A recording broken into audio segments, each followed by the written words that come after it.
Welcome back, guys. It's your boy Paul Khadar. If you're mid, you need some help, and I'm here to serve that purpose.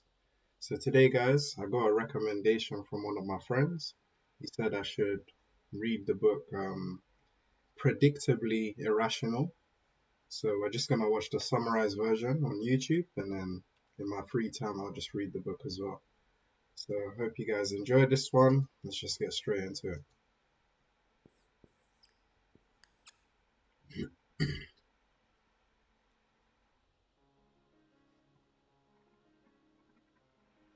The truth about relativity, why everything is relative, even when it shouldn't be.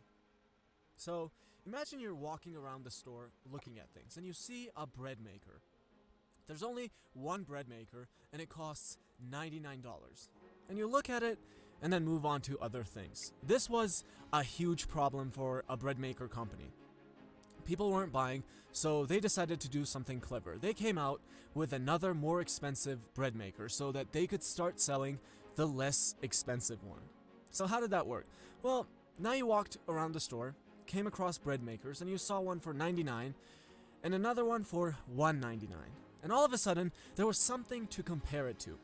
The $99 bread maker became much more attractive and people started to buy. This is the power of relativity. We have no idea about how much things should cost. Should a bread maker cost $49, $99, $199? I mean, who knows? Wine companies, along with restaurants and many other establishments, know this really well. Most people have no idea about wine. If you're like most people, you wouldn't be able to tell the difference between a $10 wine and a $35 wine in a blind test. So because of this, relativity is one of the most powerful tools. If you're the buyer, do you want to buy the wine that costs $10 or $35? You know you won't be able to tell the difference if you're like most people, but hey, look, there's also one for $70, so I'm going to go ahead and grab the $35 wine. That is literally how most people make the decision on what to buy. And this has huge implications if you're selling as well. Let's say I wanted to sell you an educational product I made for $49. Now, who knows what a product like that should cost? I mean, seriously. But what if I put it in perspective for you? What if I tell you, if you live in North America, that translates to going out and eating twice at a mediocre restaurant? Do you think it's worth it to give up eating those 2 times so you can buy a product that really has the potential to make your life a lot better? And I could actually do this really well. I don't have to lie to you about anything either. I can be super honest about it. But the difference is that I've put it in perspective for you now, and you're much more likely to buy. The cost of zero cost. Why we often pay too much when we pay nothing. All right, so straight away from the first one, um, let's just go back.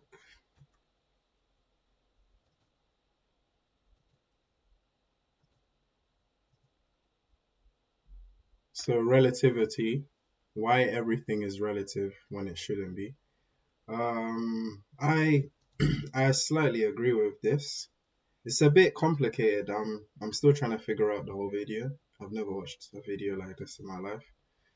But that is so true. Like most of the time, let's say for example, let's just talk about skincare for this specific example.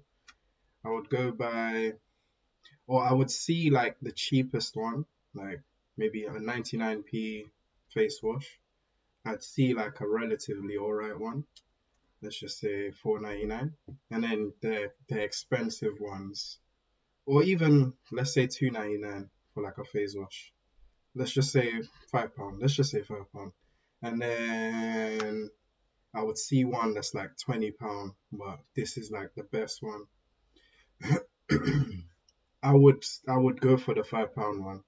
I wouldn't want to go for the cheapest one because it might irritate my skin. The £5 one seems like the most logical one. Why would you go spend £20 on a face wash? At the end of the day, the making sure you wash your skin every single day is the most important thing. But let's just go back to. I just wanted to say that I do agree with what he's saying about relativity, and that's a great way to market like whatever brand you're starting to build.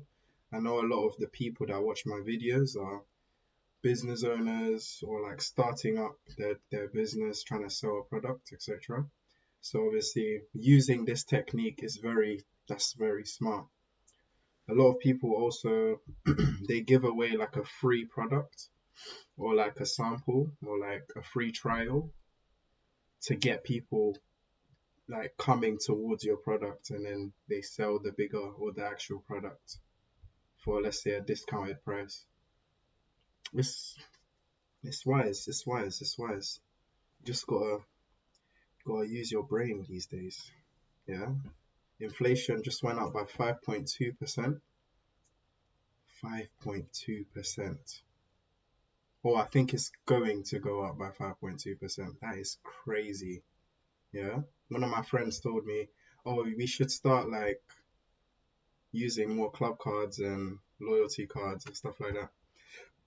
It's smart. Like an example he used, obviously I don't condone eating bad food, but an example he used was two Oreos would be £2 without the club card. But if you use the club card, it would be £1.20. And this is disregarding inflation, so it might even go up. So if you guys are trying to be savvy people, then yeah, 100% buy in bulk and utilize using like loyalty cards. If you want to buy in bulk, go Costco. I'm not getting paid for that promotion. Let's just go back to wherever we were. Your life a lot better. And I could actually do this with references that have put the cost of zero cost. Why we often pay too much when we pay nothing. Alright, let's be honest. How much pleasure do you derive from Amazon's free shipping? Me personally, I absolutely love it. I love when something is shipped to me for free. If your final came out to $62 and you had to pay $6 for shipping, and if your final came out to $68 and shipping was free, most people are going to be much happier, or what economists call deriving more utility, with the second purchase. Now that's crazy, but there's something about free that we're just wired to absolutely love. Perhaps it's loss aversion that I talked about in my last video. When you pay $5 for something, there's a chance that you made a bad decision, so there's a downside to it. You might get home and be sad that you didn't make the right choice, but what happens in the case of free stuff is that it seems like there's no downside, especially by the standards of System 1, which again I discussed in my last video. If you get home and the product sucks, your brain will say, well, whatever, I got it for free anyway. But what if what you got is Ben & Jerry's ice cream that you waited 2 hours for, just like a lot of people do? Your System 1 will still say, well, whatever, I don't like this flavor, but it's not like I paid for it. But you did, and you paid a lot.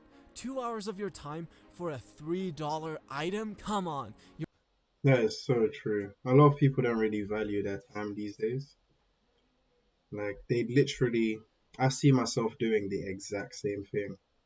Like, especially with like, when you like have to call certain people and ask, like, let's say you have a bill to pay, but there's an issue paying it and you need to call one of the customer service. And then sometimes you'd be in a call for like an hour just trying to get to speak to an agent. That 1 hour, I could have used that time to make an abundance of money. I could have used that time to start up a website. Could have used that time for something better to value my life in the future. So this is absolutely true. We don't understand the perception behind how people market things. And we should be more self-aware. That's why I tell you guys once again to meditate, because it brings more of that awareness. It's like you're more aware, you're more inclined to notice things that might depreciate your life. You're valuing your time at $1.50 per hour. At least go for the minimum wage. So there are huge implications to understanding our love for quote-unquote free stuff, whether you're the buyer or the seller. You can dramatically diminish your irrational behavior as a buyer, and you can sell a lot more as a seller. The cost of social norms. Why we're happy to do things, but not when we're paid to do them. Imagine I'm your neighbor and I need help with my car, and you're walking by and you offer to help. Now imagine I tell you, thank you, and I offer you $5 when you're done helping me. That will make you angry and pissed off. What the hell? Now, here's the thing. From a traditional economic perspective, $5 is much better than $0, but we're confusing market norms with social norms. I could offer you $1,000 to help me, and you will gladly help. I could ask you as a human being in need, and you will also help. But as soon as I pay you $5, I've messed everything up. Now, this has huge implications. Dan Ariely has a great example of lawyers. They were asked to offer services at a discounted price of $30 to a group of people in need, and they all rejected. Then they were asked to offer services for completely free as a decent and a charitable thing to do, and most of them agreed. This is the problem that we face today. You don't want to offer the $30 to the people that you're leading. You either want to offer the real wage and meet the market norms, or you want to offer something congruent with social norms. And I think utilizing these social norms can have really efficient, amazing effects, but at the same time, even large corporations don't quite clearly understand this distinction.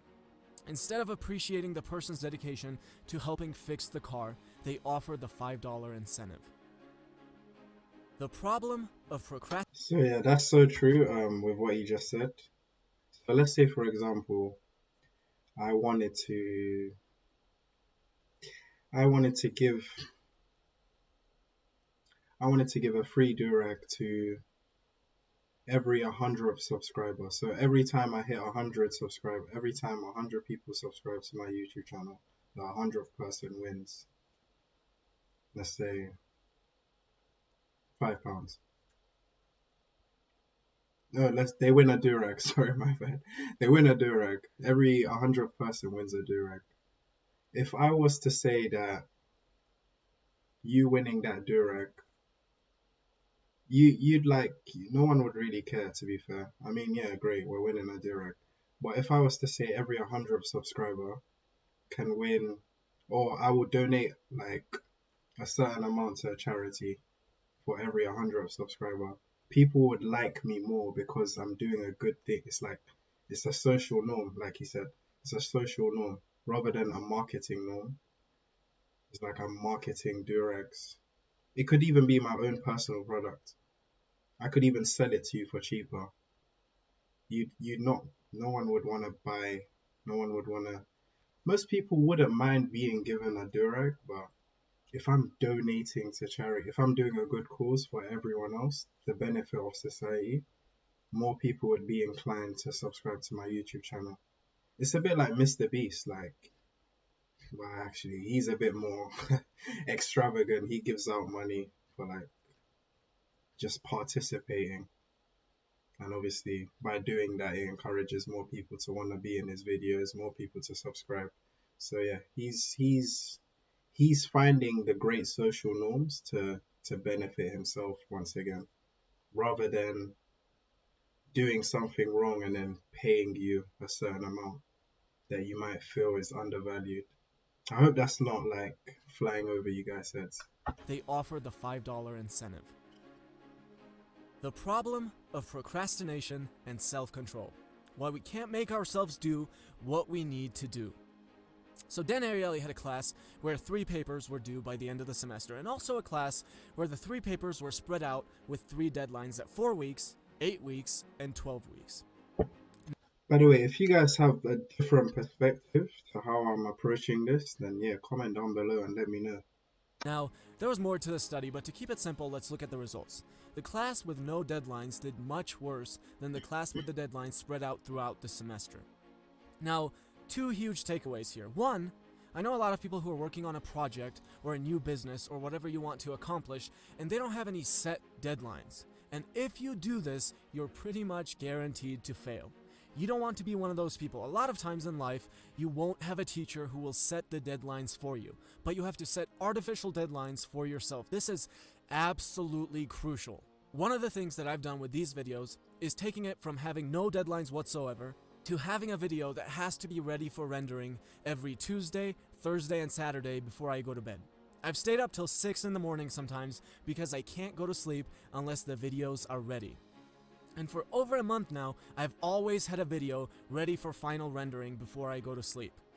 So this has obviously worked really well, but if I was still struggling with it, I would put some really unpleasant punishments in place, just like having points taken off if the paper is late, and just like how doctors offer paying an extra $200 upfront to patients that will be deposited back into their bank account if they show up for their colonoscopy or whatever. And a lot of patients actually agree to it because they know they will be forced to show up and do the right thing for their health.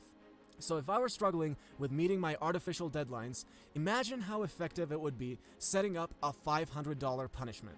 Where if I don't have a video rendering in my computer before I go to sleep, I have to pay $500 to a charity that I absolutely hate.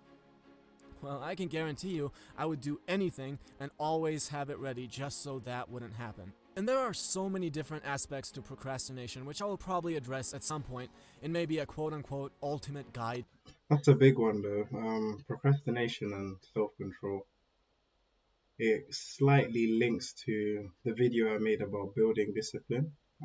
Well, I reacted to a video of Hamza and then I contributed some examples. But yeah, I guess this is a great approach. If you guys see that this is, I mean, I'm already like gonna take some notes from this because that's very good. I wanna personally, I wanna post every single day. Well, sometimes I'm very busy and I can't post every day.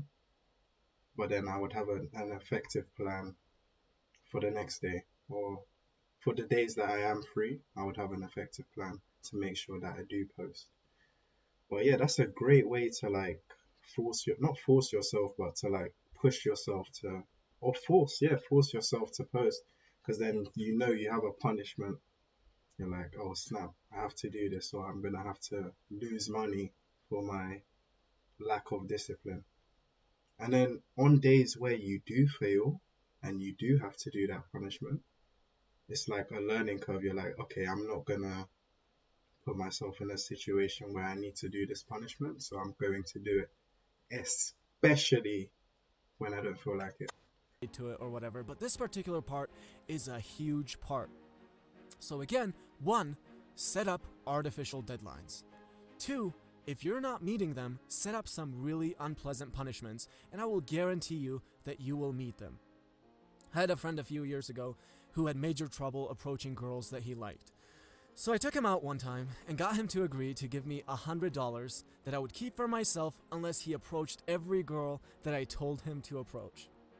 The result, he approached every single girl, even if the interactions were possibly the most awkward thing I've ever seen. But fast forward a few years later now, and he's better at it than almost any other guy I know. I mean, personally, I can't relate, but I'm already the best. But that's a sick technique. If you guys could use that, that will definitely boost your like productivity. Like if you don't complete your goals or your aims, or if you don't tick everything in your timetable, then you have to like give £100 to like your niece or something. Like that's a great way, like especially one of them annoying nieces or like nephews, or just donate, like you said, donate to a charity that you don't like. However, if you feel like anything that you think, yeah, this is gonna bother me if I have to do it, that is the best way to make yourself do the hard work. I mean, obviously, you should already just be able to do the hard work. So yeah, if you guys want to take a screenshot of that, I mean, you can watch the video. It's called Predictably Irrational. But yeah, that's a great way to perceive it. That was a W video. I didn't really learn much from it. I'm not gonna lie, but that last part, yeah, I'm gonna definitely try that out. And then if I see any benefits, if I see anything that I already see myself doing something like that. So that was a dub. Thank you very much, David, for telling me to watch this. I appreciate that. See, surround yourself around positive friends that give you constructive criticism. that give you the right knowledge. They put you in the right path. It's been your boy Paul Khadar. Yeah, we out.